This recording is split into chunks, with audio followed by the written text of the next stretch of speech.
Ako po si Michael Maurilio alias Rene. Hindi po ako pinilit na magsalita ng katotohanan. Ako po yung witness, kinuwang witness ni Senrisa Hontiveros na nakatakip yung muka. Pero ngayon, hindi na sapagkat nagsasabi na ako ng totoo. Binayaran po ako ni Senrisa Hontiveros para mag-testify laban kay PRRD, VP Sara at kay Pastor Apollo C. Kibuloy. Lahat ng sinabi ko at makasama ko doon na nag-witness sa Senado ay ginawa lamang ni Senrisa upang papagsakin si Pastor at ang buong kingdom at kunin ang kanilang mga ari-arian.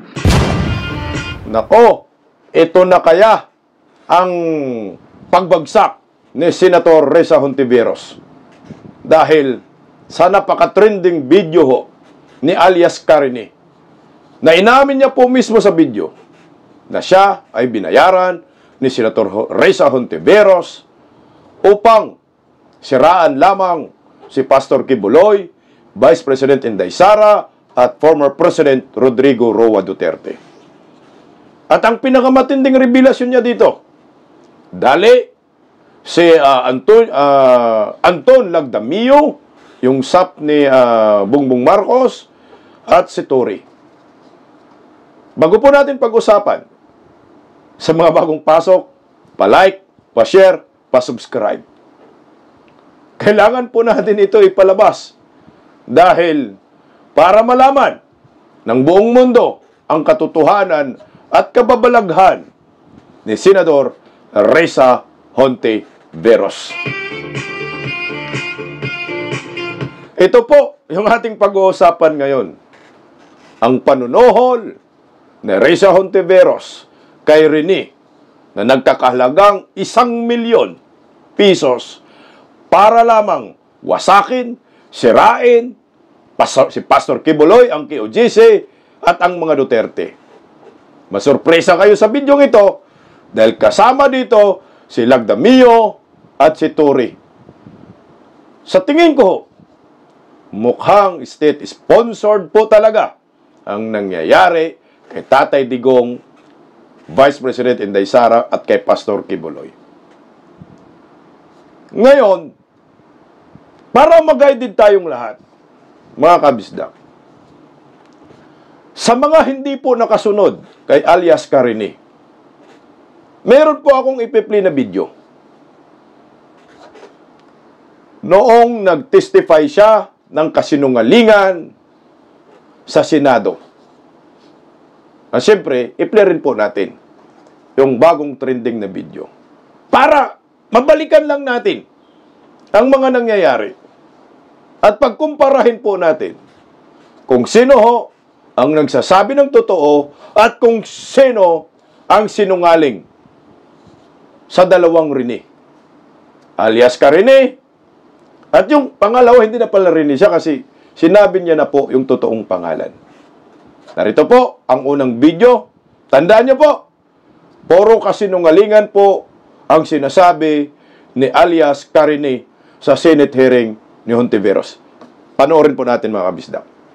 Ako po si alias Rene.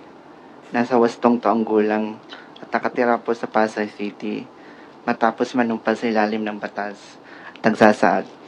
Na-convert ako sa Kingdom of Jesus Christ noong 2015 sa pamamagitan po ng aking pagiging miyembro ng Keepers Club International, na isang youth organization ng simbahan na nagre-recruit sa mga paaralan kasama ng aking high school sa Tacloban City.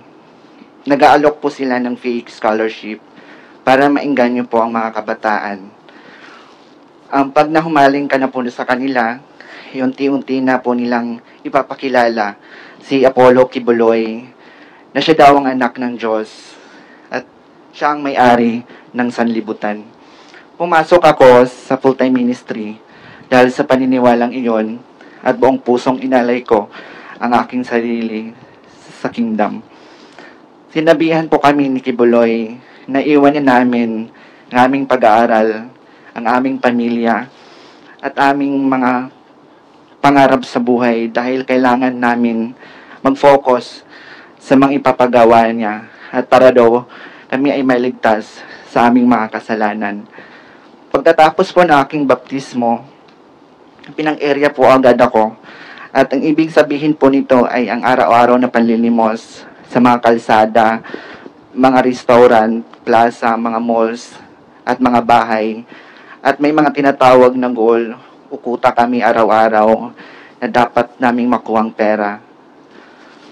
3,000 po ang aking goal everyday na kailangan ko po ito makamit. Nagpanggap po akong pipi at bingi. Kung hindi ko po ito maabot, ay papaluin po ako at di pa ako papakainin. Pag bare months naman po, o mula September to December, ay mas puspusan pong aming pamamalimos. 1.5 million pong aking goal na kailangan ko makuha at maibigay kay Kibuloy sa loob po ng 4 na buwan.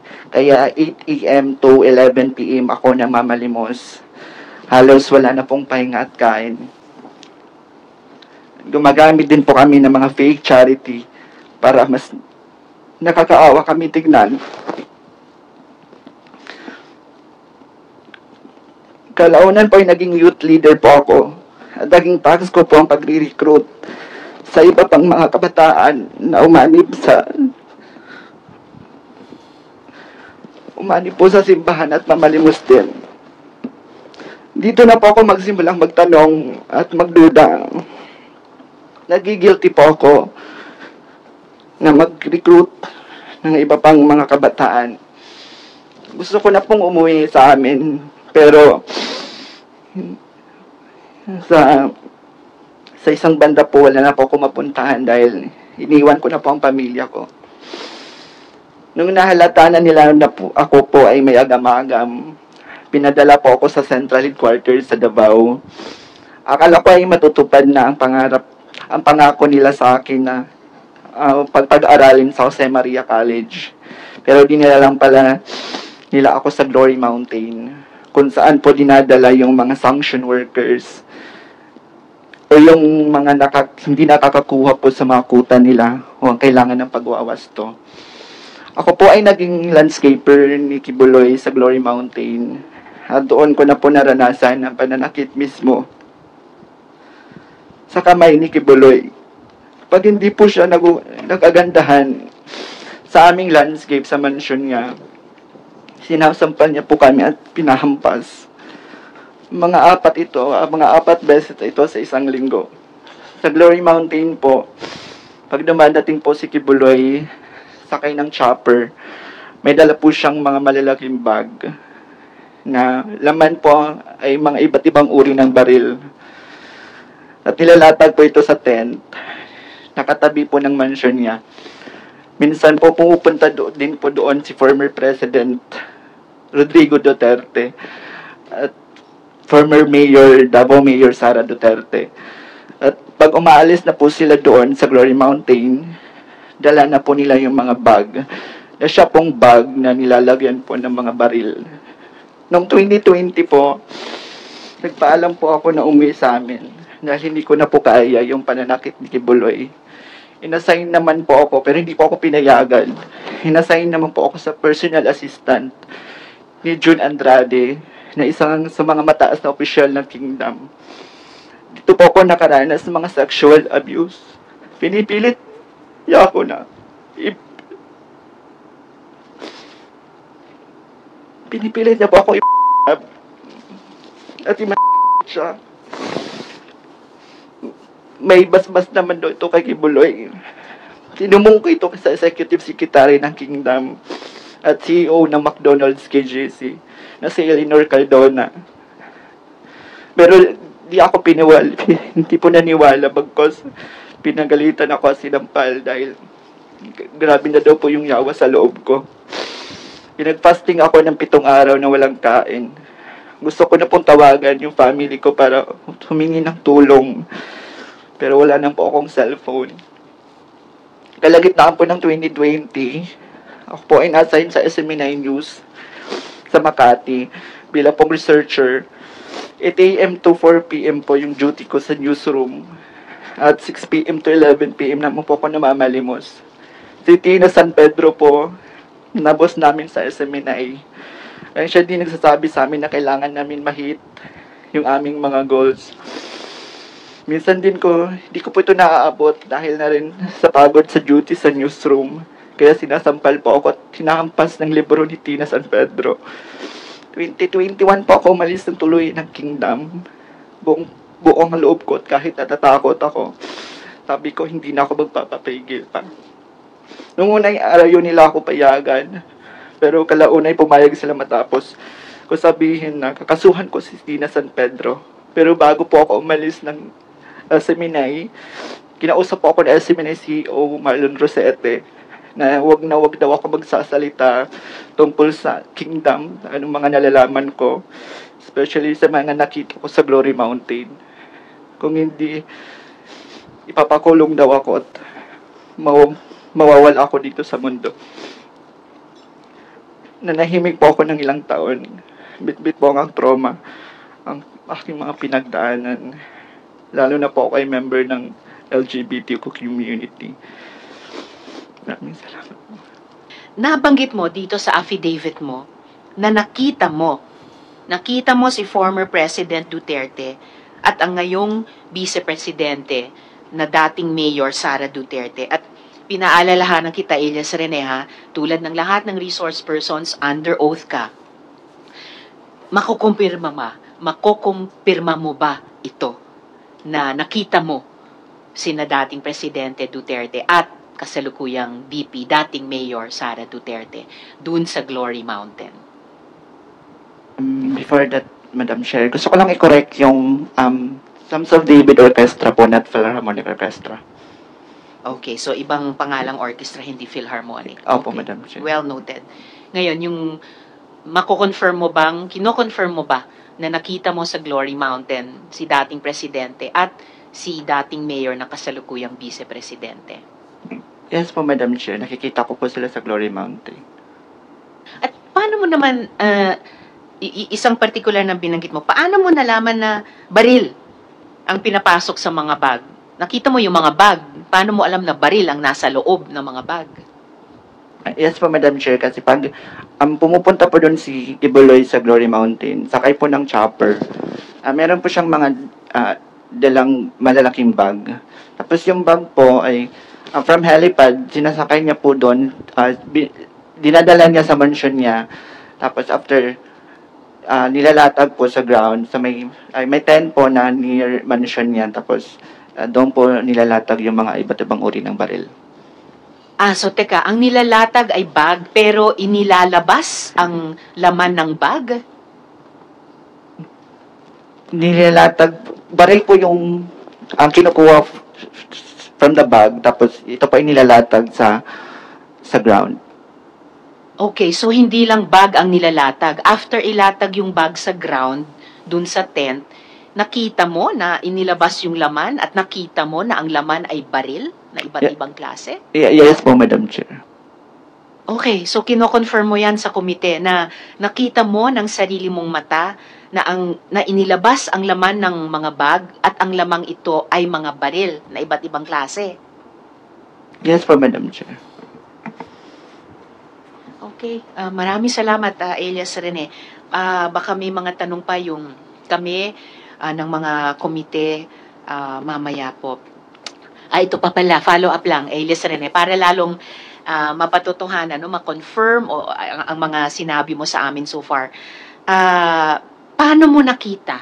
Paano mo nakita na baril ang inilabas sa bag? Di ba landscaper ka? Hindi ba kayo bawal lumapit dun sa tent? Yes po, Madam Chair. Mansion ni Kibuloy, dito lang po kami sa gilid nagla-landscape.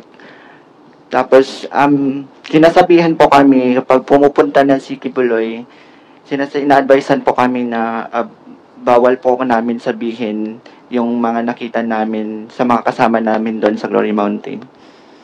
Ganong kalapit o kalayo dun sa tent na pinaglatagan ng bag, yung tent na pinaglabasan ng mga baril, gaano kalapit o kalayo sa mansyon kung saan ka nagla-landscape, yung tent na yan? Malapit po, Madam Chair. Masasabi mo ba kung ilang metro ang layo o ang lapit ng mansyon kung saan ka landscaper dun sa tent? Like from here, then dun sa may pinto po.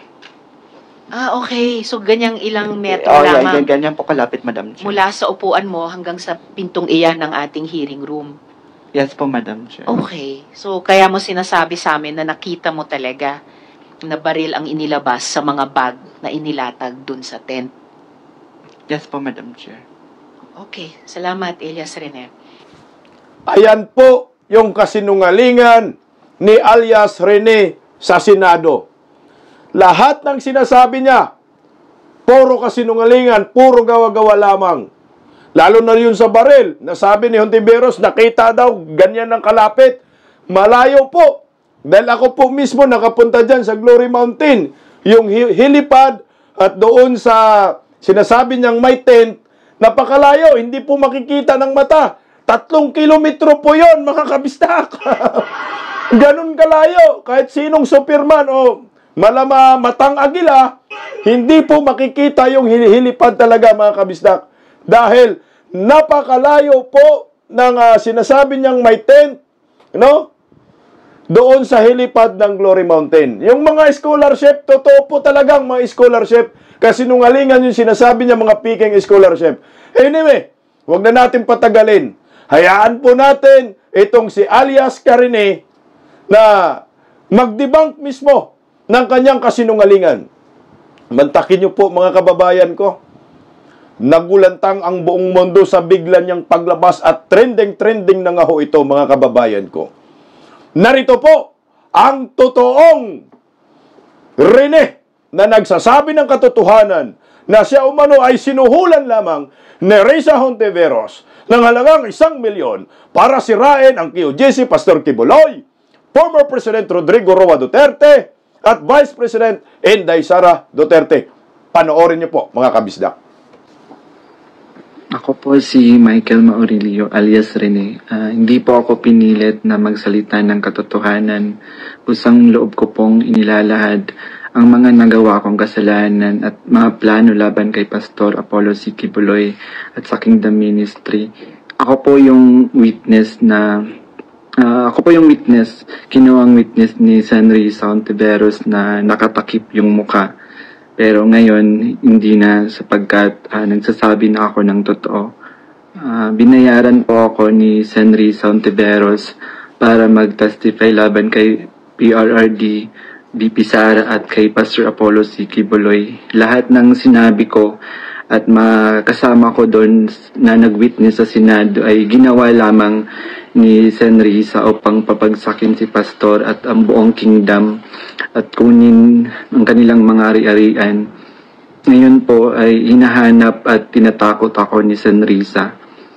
Ako po ay dating full-time worker ng Kingdom of Jesus Christ na pinamumunuan ni Pastor Apollo Kibuloy. Na-convert ako noong 2015 at naging full-time noong 2019 kung saan na-assign po ako sa Glory Mountain sa Davao City.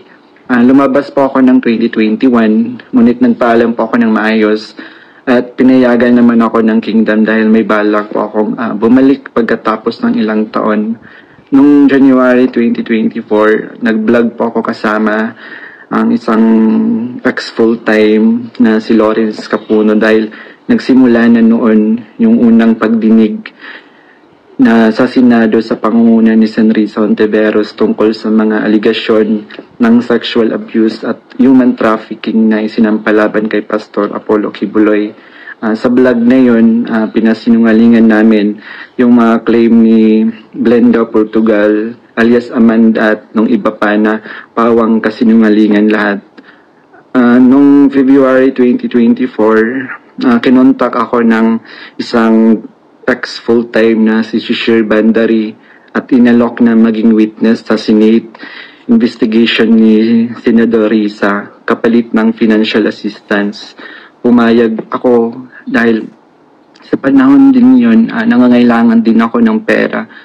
Binigyan ako ni Shishir ng email ng opisina ni Sen Risa upang magpadala ng formal na email kahit anong aking sabihin daw sabi niya kapag nakipag-usap ako sa kanila, sabihin ko lamang na taga-kingdom ako at lumabas na sa ministry at idagdag ko daw na sinasaktan ako ni pastor. So sa aking email, sinabi ko doon na galing ako sa kingdom at lumabas noong 2021. Ilang araw pagkatapos noon, kinontak ako ng isang staff ni Senrisa na si Fiona upang makipag-meet sa akin through video call.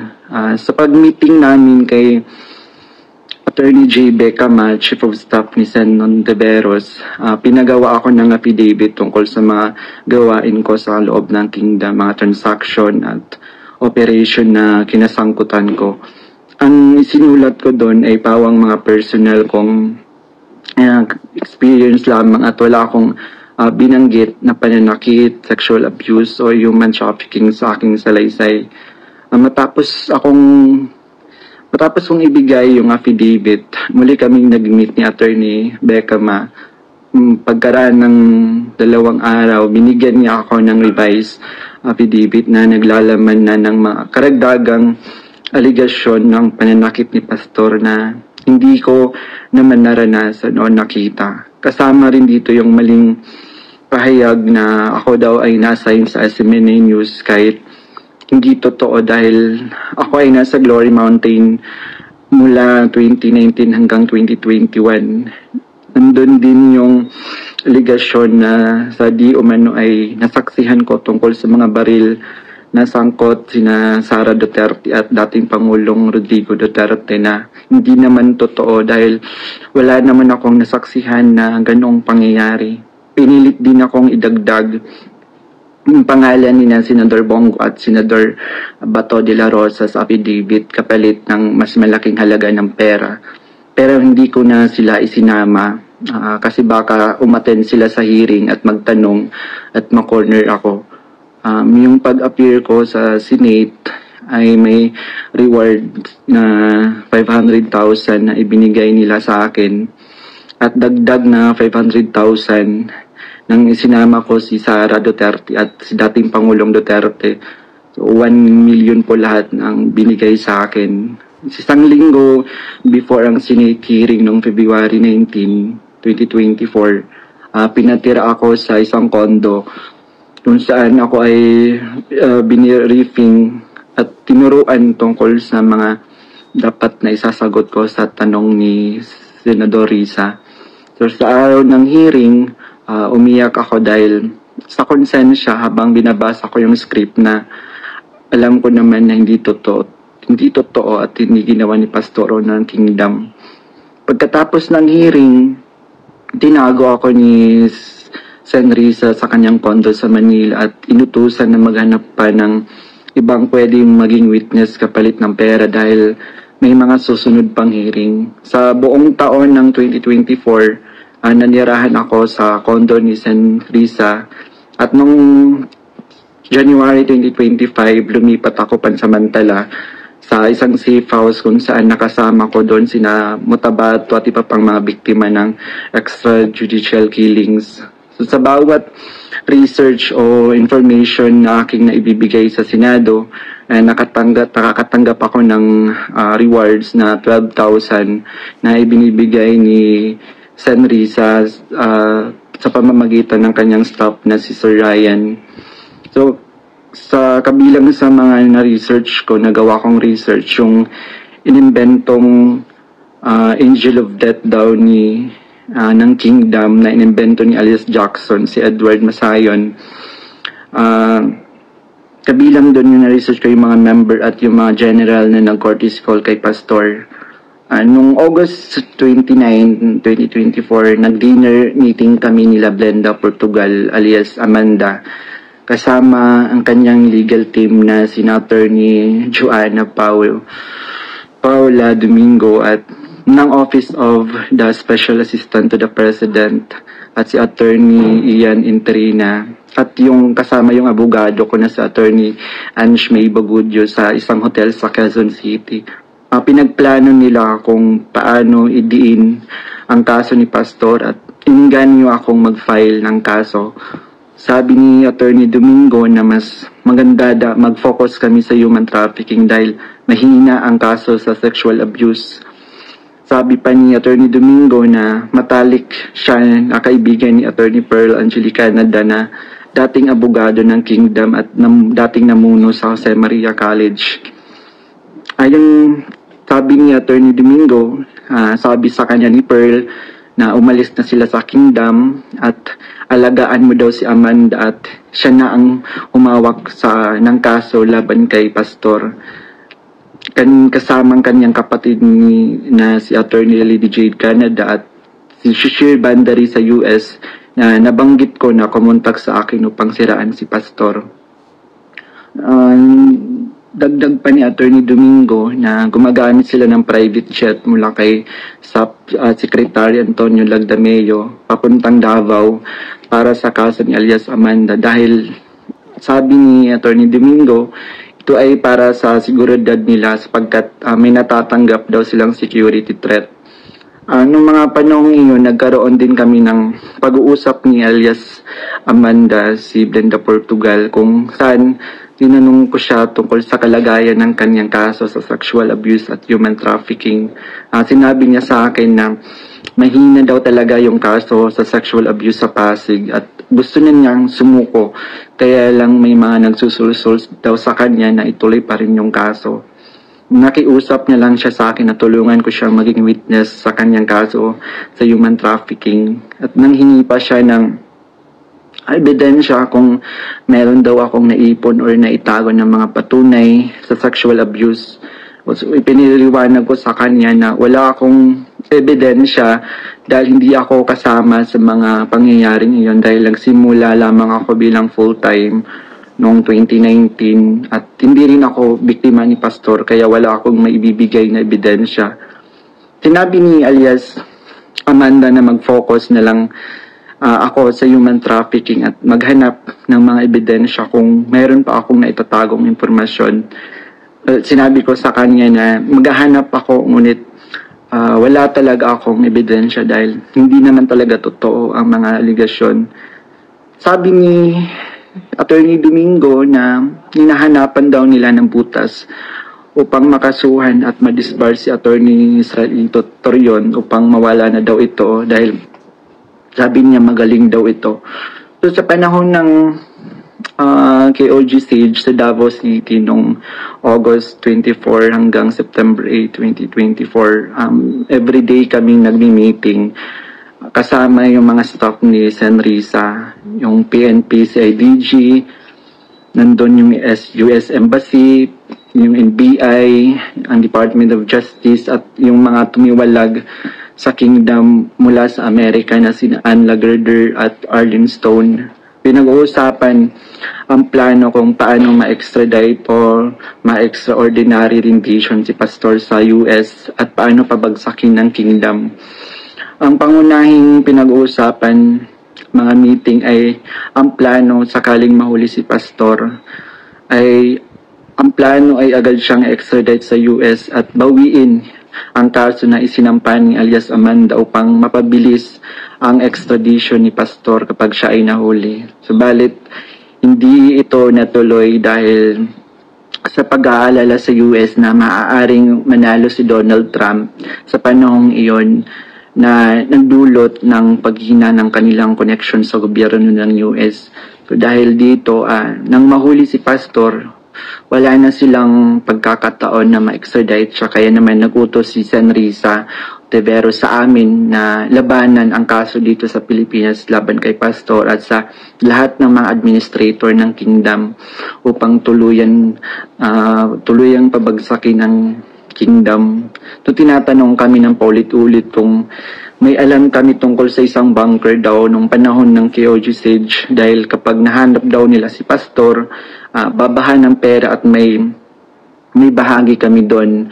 Ang bunker ang pangunahing hinahanap kaya't pinuntahan nila ang lahat ng mga posibleng lugar. Ngunit sa katotohanan, wala talagang bunker sa Kingdom, lalo na sa Central Headquarters.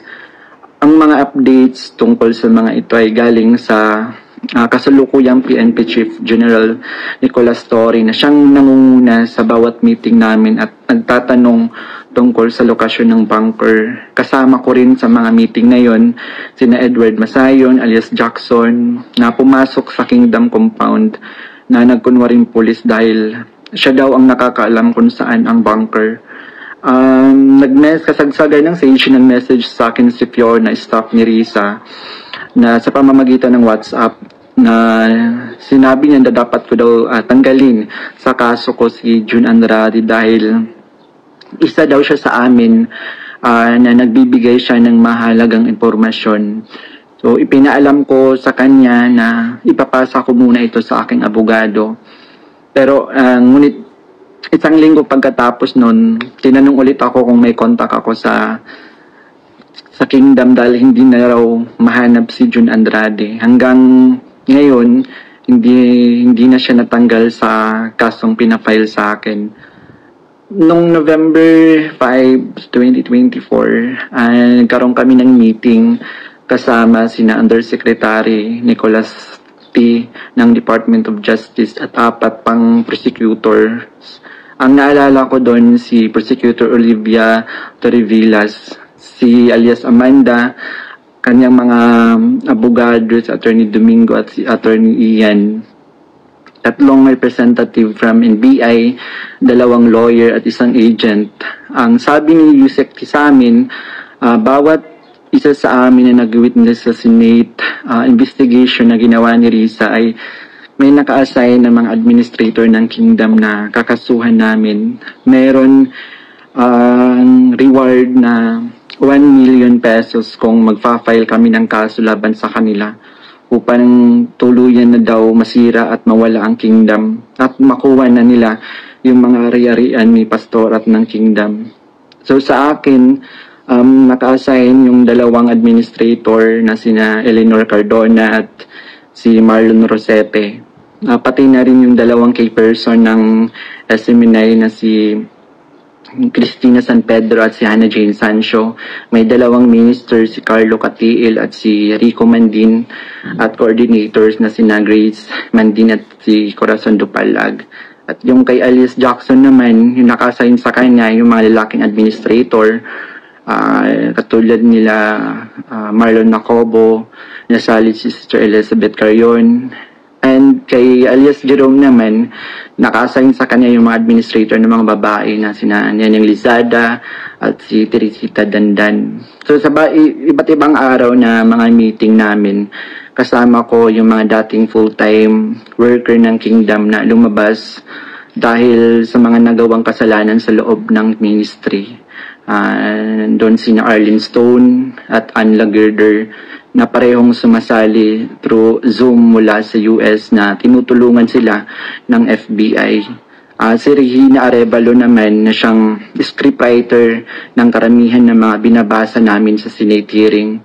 Pati na rin yung mga kasama kong mga fake witness na sina Tirao alias David, si Edward Masayon alias Jackson, si Juar Olimba alias Jerome, si Renita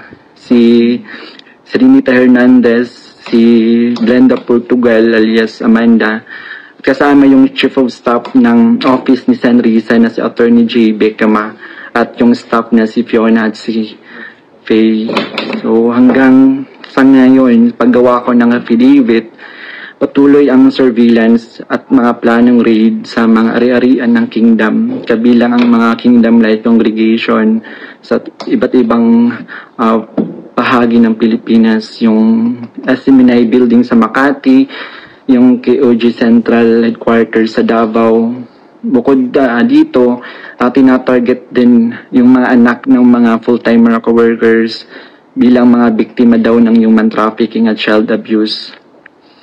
Ngayon po ay lumalabas ako upang ilahad ang katotohanan na ang lahat ng ito ay gawa-gawang kaso at plano lamang pabagsakin si Pastor at ang buong Kingdom Ministry at kunin ang kanilang mga ari-arian. Hindi ko na masikmura yung mga ipinapagawa ni San Risa na kasinungalingan at ang pamimilit niya na magsampa ako ng kaso kapalit ng pera. wala pong ginawang mali si pastor sa akin. Puro kabutihan ang aking naranasan habang nasa loob pa ng kingdom. Lahat ng ito, sinabi ko ay upang ipagtanggol ang katotohanan kahit nakakatakot dahil sa mga malalaking tao yung sangkot. Pero ito na yung panahon upang tumindig para sa katotohanan at humingi ako ng tawad sa kingdom family, lalo na kay Pastor Apollo Kibuloy sa mga nagawa kong mali at kasinungalingan. Ngayon, husgahan natin ito. Ang sambayanang Pilipino na po ang magsasabi kung alin ang totoo at kung alin ang kasinungalingan. Pag tiningnan po natin mga kabisdak, yung kay Hontiveros, inilabas niya dito si Arias Carini. Tanging makikita mo lamang sa kanya, tainga lamang. Lahat yung mukha, nakatakip, nakasombrero pa ibaba, naka-face mask, paiyak-iyak pa. Pero sabi niya, talagang nakonsensya siya. Ibig sabihin pala, yung nagbabasa siya noong kasinungalingan sa Senado, nagulat siya, bakit ganito yung nililista ni Hontiveros. Sobra-sobra na. Baka nakonsensya siya that time kasi lumalabas sa video, nakonsensya siya eh. At nakagulat-gulat dito sa kanyang revelasyon, mga kabisdak, dahil merong pangalan na lumabas si Lagdamio na kasama umano doon sa nangyayaring kasinungalingan na ginagawa nila laban kay Pastor Kibuloy, KOJC. So, ibig sabihin, ito ay state-sponsored sa nangyayari kay Pastor Kibuloy. Para sa akin, yan ang nakikita natin eh.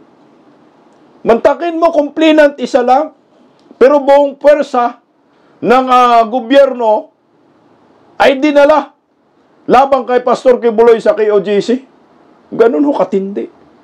Planado, pinanggastusan, 1 milyon binayad kay Carini, at ang pinakamatindi pa, kung meron siyang idadamay ng mga tao, bawat sampa siya ng kaso, may additional siya 1 milyon.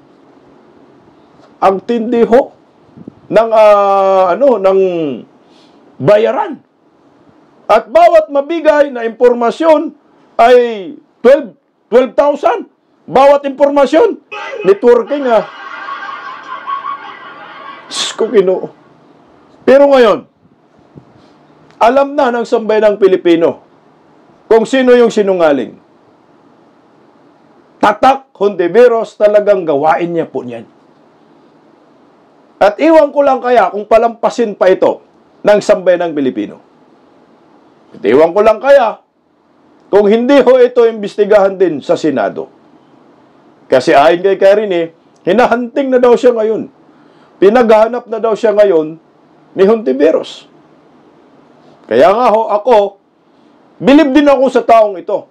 Kasi sabi naman niya, wala daw mo nagpilit sa kanya. Kusa po siya nagsasalita. Dahil nakonsensya na siya sa pinanggagawa ni Hontiveros sa kanya.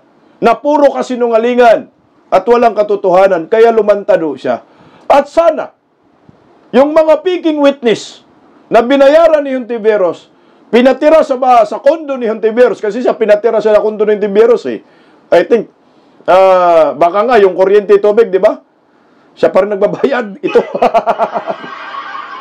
Wala rin tol, yung kita mo tol. Kayong mga peking witness, gayahin nyo po si Alias Carini. Lumabas kayo, ipakita po ninyo na hindi kayo takot kay Hontiveros. Gayahin nyo si Rene. Nang maganda man ang buhay ninyo, habang buhay po kayo, magsisi na po kayo. Tumulad po kayo kay Carini para matapos na ang kademonyuhang ginagawa ni Hontiveros labang kay Pastor Kibuloy at sa mga Duterte. Pera lang yan. Kikitain nyo yan. Pero yung kasalanan ginawa ho ninyo habang buhay nyo, dalhin yan hanggang impyerno yan. Kung hindi kayo magsisisi, sa impyerno ang punta po ninyo dyan. Pero bilib ako kay alias Rene. Dahil hindi siya natakot. Pinangalanan niya si Lagdamio, malalaking tao, pinangalanan niya si Torre, mga staff ni Hontiveros, lahat-lahat pinangalanan niya. At pag tiningnan po natin,